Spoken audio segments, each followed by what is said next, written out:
ডিসেম্বরে দেশে ফেরার ঘোষণা শেখ হাসিনার, আদালতে আত্মসমর্পণের পরিকল্পনা। ভারতে অবস্থানরত সাবেক প্রধানমন্ত্রী শেখ হাসিনা জানিয়েছেন, আগামী ডিসেম্বরের দিকে দেশে ফিরে আদালতে আত্মসমর্পণের পরিকল্পনা করছেন তিনি। তবে দেশে ফিরলে গ্রেপ্তার বা প্রাণনাশের আশঙ্কারও কথা বলেছেন তিনি।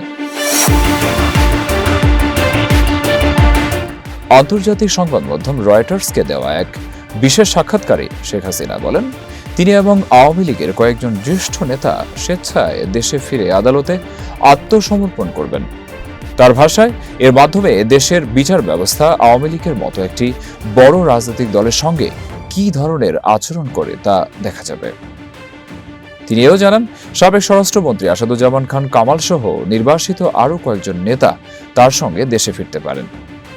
তবে কবে এবং কোন আদালতে আত্মসমর্পণ করবেন সে বিষয়ে নির্দিষ্ট কোনো তথ্য পাওয়া যায়নি।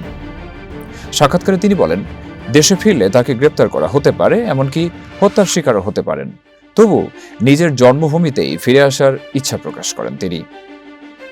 এ সময় আওয়ামী লীগের উপর নিষেধাজ্ঞা প্রত্যাহারের আহ্বান জানিয়ে শেখ হাসিনা দাবি করেন, দলে বহু নেতাকর্মী বর্তমানে মামলার মুখোমুখি এবং অনেকেই আত্মগোপনে রয়েছেন।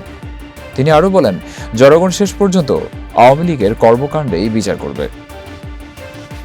শেখ হাসিনার এই ঘোষণার পর দেশের রাজনৈতিক অঙ্গনে নতুন আলোচনা শুরু হয়েছে। এখন নজর থাকবে ডিসেম্বর ঘিরে তার পরবর্তী পদক্ষেপ এবং রাজনৈতিক পরিস্থিতির দিকে।